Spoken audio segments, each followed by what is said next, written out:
Hi everyone, this is Laika. I am a 24-year-old registered nurse here in the Philippines. I just took the licensure examination and I passed it, and I made it as one of the top 10 performers, which makes me a top-notcher. Yay! So a lot of my friends from different schools who are about to take the board examination have reached out to me and have asked me for some helpful tips and tricks, which is why I decided to make this little video in hopes that this can help somebody else out there. So this is going to be a tell-all video on all of my tips and tricks and secrets and techniques and schedules and systems that I have learned throughout my board exam journey. Personally, it took me a lot of time and a lot of trial and error to learn all of these things, but I want to save you some time so that you can get ahead and use this and apply this in your board exam journey. This is going to be a long video, so brace yourselves, and without further ado, let's get started. What we are going to be covering in this video is my scheduling system, which I find to be one of the most important parts of the video. We're also going to be talking about the general timetable of what your board exam journey should be looking like. You're going to be going through a weekly schedule and a daily schedule as well. Some study tips like, what a study session is supposed to look like and how to study effectively. In the next part of this series, I'm going to be talking about what to do 1 month before your board exam, 1 week before your exam, a day before your exam, and on the day of your board exam. Other tips would be some test taking tips and some mindset setting. Just a quick disclaimer to take what resonates and leave what doesn't. We each learn differently. We each have our different studying styles and techniques. I'm going to be bombarding you guys with a lot of information and a lot of systems in this whole video. So just take what applies to you, use it in your board exam journey. Let us first begin with a timetable of what your board exam journey should look like. You should dedicate about 2 to 3 months, or 3 to 4 months, or 1 to 2 months, depending on your timeline, for intensive reviewing. This time, you will be learning your concepts from scratch. You're going to be reading books, listening to lectures, watching YouTube videos. This time, you have to really be taking notes and really understanding the concepts from scratch and putting them to heart and digesting the information. About 2 weeks to a month before your review, I want you to dedicate that for just simple reviewing, focusing on the topics that you forget a lot, your weak topics, revisit them, summarize the topics, memorize the tables, memorize lists and things that you have to enumerate, all those things, so that they are fresh in your mind and you can easily recall them prior or on the day of your board exam.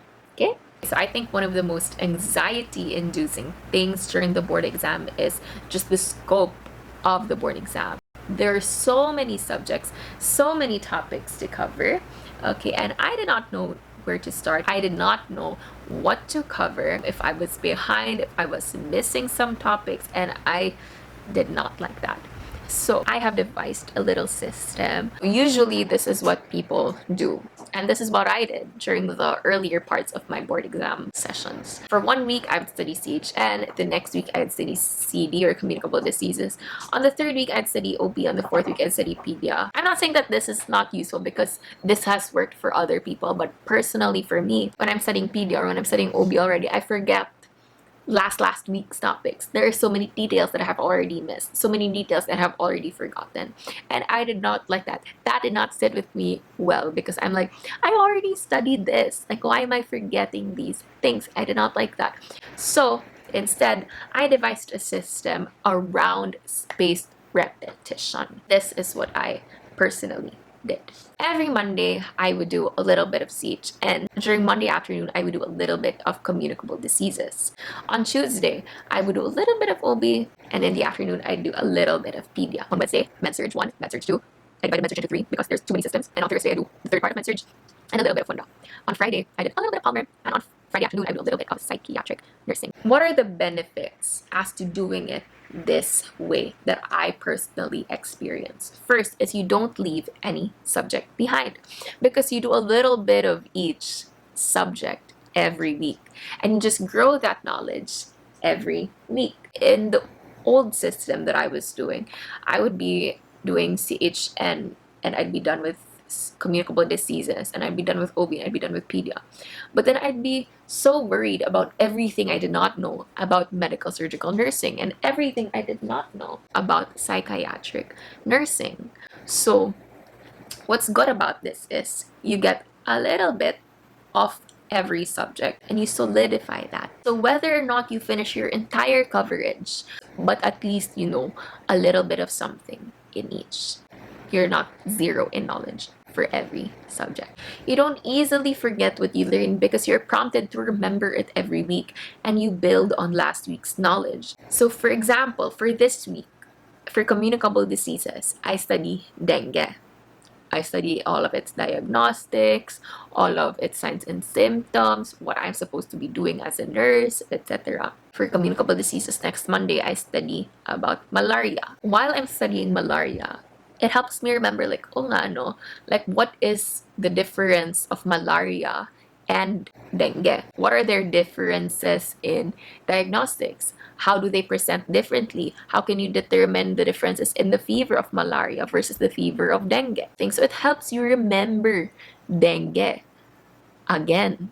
You revisit your notes again and then you compare, and that helps with your retention. It is less overwhelming. You're not pressured to finish OB, the entire OB, all of the normals and abnormals in OB in 6 days, because that's practically a very daunting task. So you do a little bit of OB this week. You learn about, let's say, abortion, hydatidiform mole, and placenta previa and abruptio placenta. And that's all you have to do this morning. Okay, now the question is, how will I know what to study? I have prepared for you guys a coverage of every topic, of every subject that you will need to know for your board exam. Here it is. Okay, we have my schedule, the one I've already shown you. These are all of the topics you will need for CHN.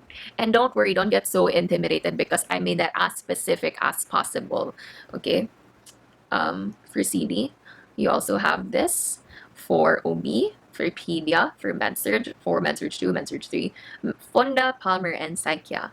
Now I have divided this in 2 weeks, but and you may or may not follow this schedule depending on your personal timeline or if you even want to adapt the system, but you can simply use this as a checklist, right? Okay, do I know what eating disorders are? What are the common eating disorders are that are being asked in the board examination?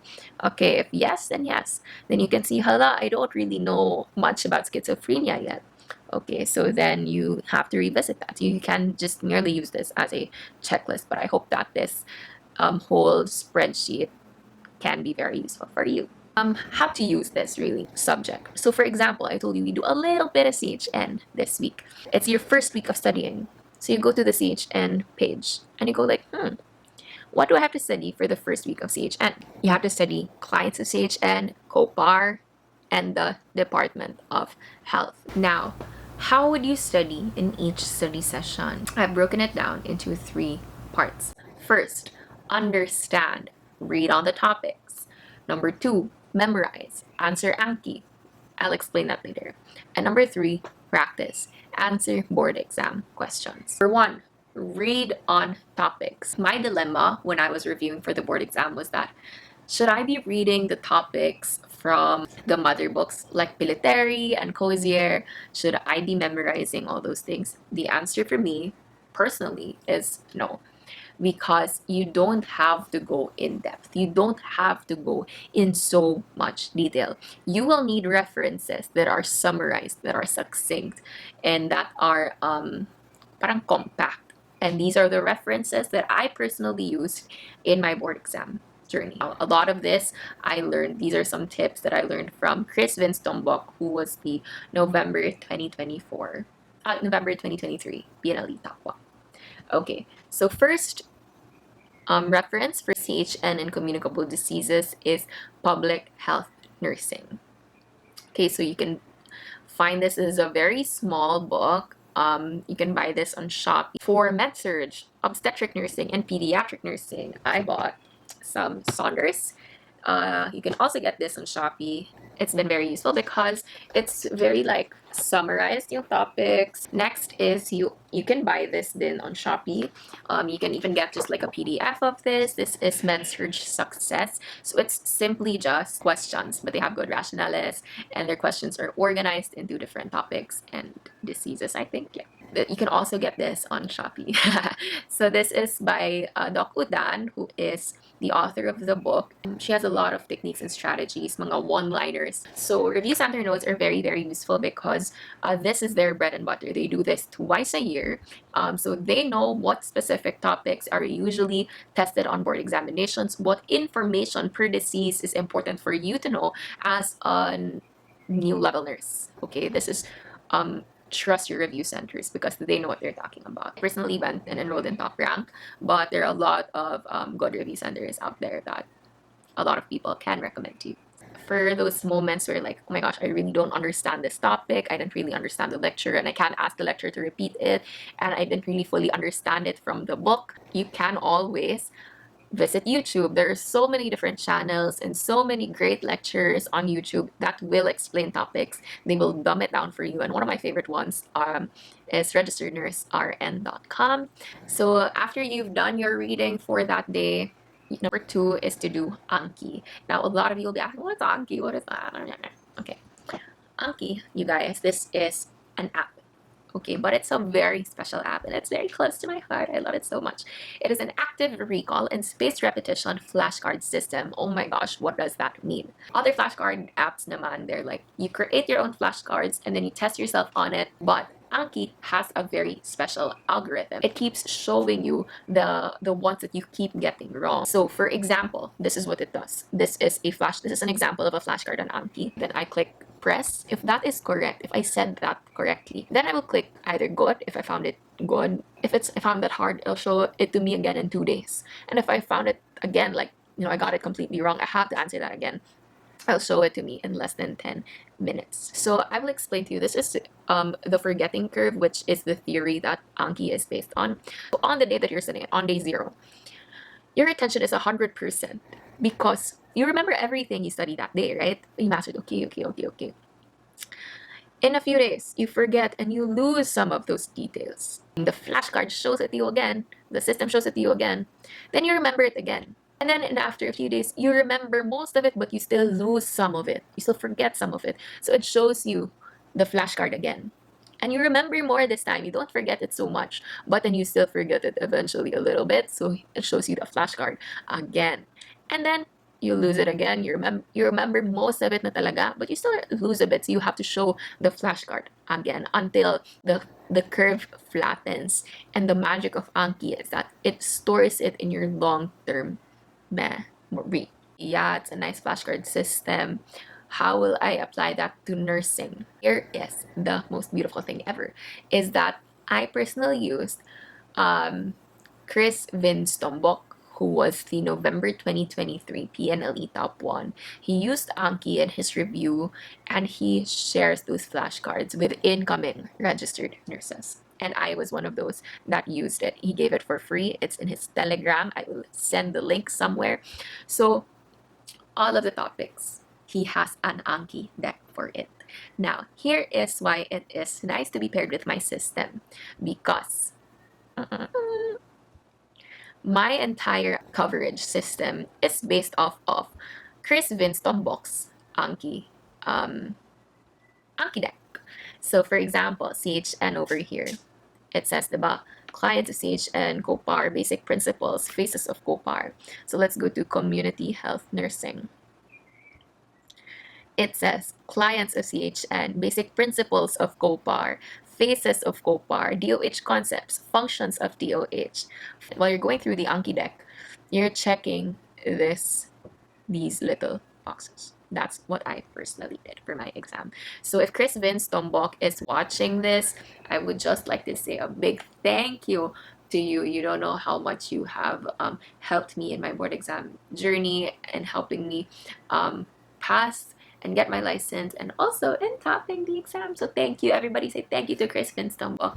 He sends a lot of like questions, practice questions, some tips on his Telegram. So join his broadcast channel.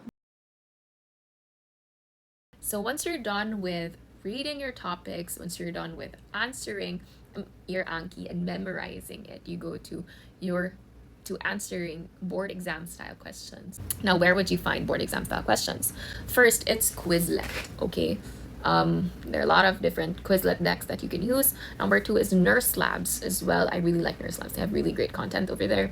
RegisteredNurseRN.com. Usually when you watch a YouTube video by RegisteredNurseRN.com, there are certain like questions.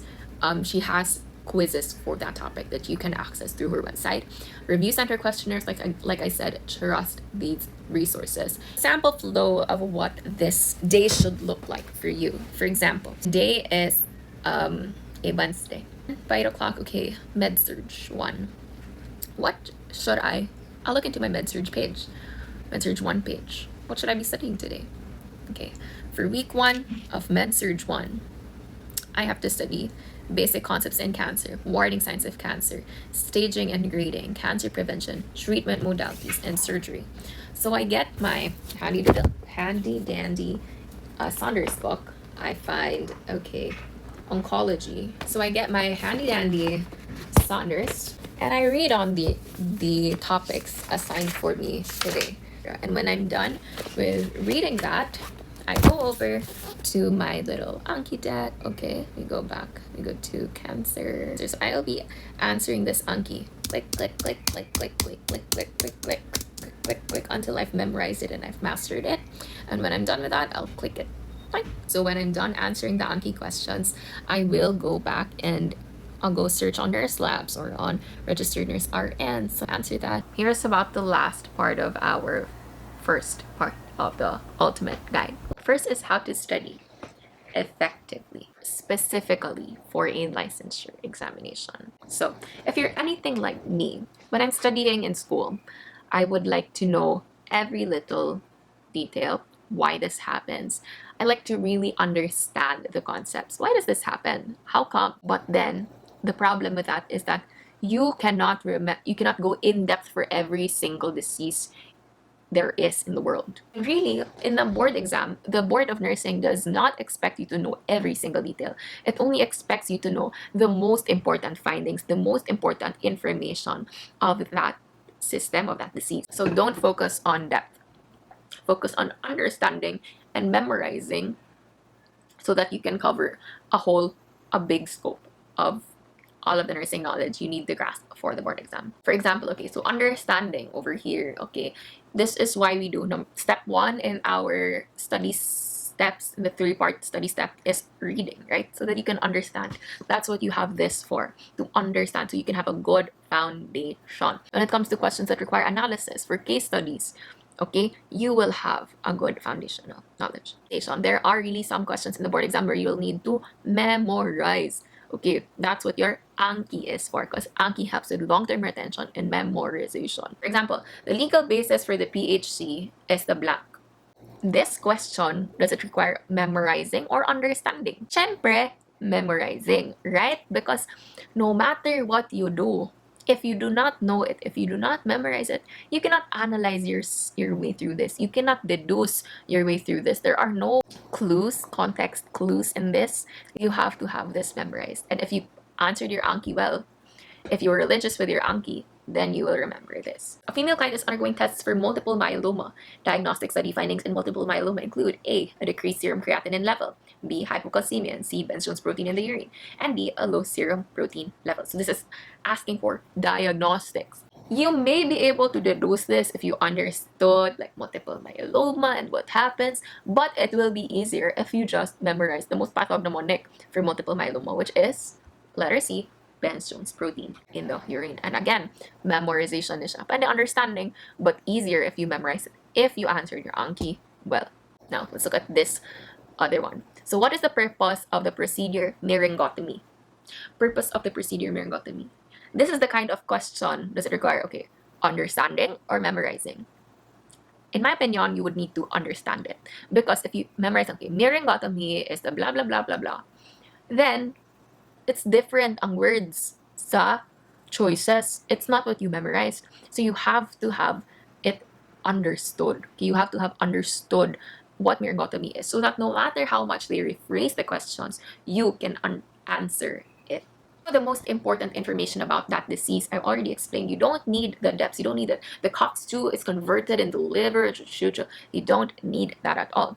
What you'll need is the signs and symptoms, important nursing actions, important diagnostics, for some important medications, and okay, trust your review centers on this. They know it. It's their bread and butter. They know what is heavily tested on the board exam. So trust their input, trust their notes, trust their lectures. Another one is make summaries and sticky notes. So for example, I'm watching a video on YouTube by registerednursrn.com, or if I am reading something, if you look at my books, it's filled with little paper clips. Can you see that?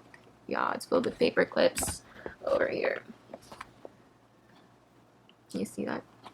Because what I do is, for example, I look. Okay, this one is, when I'm understanding something, I take sticky notes. I write it down. I write the most important stuff down on like these sticky notes, and I tape them together per disease, and then I stick it there so that later when I'm like answering something and if I get it wrong and I forget, hello, what's the difference again between HH and S and DKA? I have it here already in the seat. I don't have to read the whole paragraphs anymore. I just feel like, okay, all right. Yes, that is the magic of that. Next, you know you have fully understood something if you understand it in the most succinct and simple way. What do I mean by this? Example, diabetes insipidus. Okay, diabetes insipidus versus SIAD. Contrary to popular belief, okay, if you know the most flowery, the most deep, the most complicated concepts, and you're the smartest person in the room, possible, but also if you are able to explain it to other people, explain it to yourself, then that means you fully understood it by heart. That's in my opinion. So for example, like this, sa DI and SIAD. Okay, this is all I have to know, really. Okay, DI and SIAD, it's all about the anti-diuretic hormone. Anti means red, about to stop. Diuretic means, diuresis means to pee. Hormone. Okay, so this is a hormone, right, that stops you from peeing. Stops you from peeing. All I remember, DI, I got this from my center, daming ihi. Ihi. That's all I remember. Okay, so DI, daming ihi. Does that mean they have high or low ADH? If they have, that means they have low ADH. Okay, gamay ra ilang ADH because they're peeing too much. Nothing is stopping them from peeing. Next naman, SIAD. So we know it's the opposite. So no ihi. Okay, so they have too much ADH, too much hormones stopping them from peeing, and that's it. That's how you remember DI versus SIAD. That's all you have to remember. So if we go to these questions over here, which of the following signs and symptoms is not expected with diabetes insipidus? Not expected with diabetes insipidus. Again, I personally, before I look at the choices, I like to write it on the side, everything I know about that specific disease. So diabetes insipidus, okay, dami ihi. So they pee a lot, and antidiuretic hormone. They have high or low? They have low ADH, dami ihi. Okay, now let's look. What is not expected with diabetes insipidus? First, it is, let's look at the choices one by one. Polyuria. Okay, polyuria. Does that mean they have a lot? What does polyuria mean? You're peeing a lot. Dami ihi, peeing a lot. Peeing a lot is correct. Polyuria is correct. Polydipsia, you're thirsty. If you pee a lot, does that make you thirsty? Because there's no water in your body? Yes. So it is possible in DI. Extreme thirst. Look at extreme thirst. Isn't that the same with polydipsia? If you pee a lot, dami ihi, Does that make you thirsty a lot? Extreme thirst? Yes, still positive as well. Polyphagia. Okay, polyphagia or polyphagia. I don't know, polyphagia. Meaning you're hungry a lot. If you pee a lot, does that make you hungry? Wala kaayo eh. It doesn't relate so much. So I'd say no. And I think that is your answer. Letter C. Is it? Correct. I got this from registerednursern.com, by the way. Nurse RN. Next question. You are developing a care plan for a patient with SIAD. We know that SIAD naman, this is the opposite of DI. Opposite of DI. Daming ihi. So no ihi, right? Which of the following would be a potential nursing diagnosis for this patient? Okay, first, fluid volume overload. If they are not able to pee, does that mean they're retaining a lot of fluid in their body? Yes. Okay, so currently that is a good choice, but let's look at the other options. Fluid volume deficient or deficit. If you are retaining, if you're not able to pee, okay, and you're retaining a lot of fluid, does that mean you're fluid volume deficient? No. Is there acute pain? Not necessarily. Impaired skin integrity? Not necessarily. So our choice is fluid volume overload. Is that the correct answer? It is the correct answer. Okay, which brings me to my last tip for the day before we end this discussion. Don't stress yourself by answering board exam questions on topics you haven't studied yet. My mistake was that early on in my board exam review, I would be answering like board exam style questions, like which is so random and so mixed up. And I've encountered like terms and topics that I know nothing about, and that just increased my anxiety so much. All I focused on was the topics that I have already studied, and if I get it wrong, then that's when I should be frustrated, and that's when I should revisit the topics and remember it. Okay? So that ends part 1 of our little video, our little ultimate guide and our journey to the top. So I hope you took something from this. It is a very long video. I am sorry about that, but also I hope this has helped you one way or another. If this has helped you, please like and share this to somebody else who needs your help, and watch out for part 2 of this series. I will be sharing with you guys even more tips that I hope will help you claim that license. Good luck, my registered nurses. Contact me if you need any help, and yeah, I'll link my socials down below as well.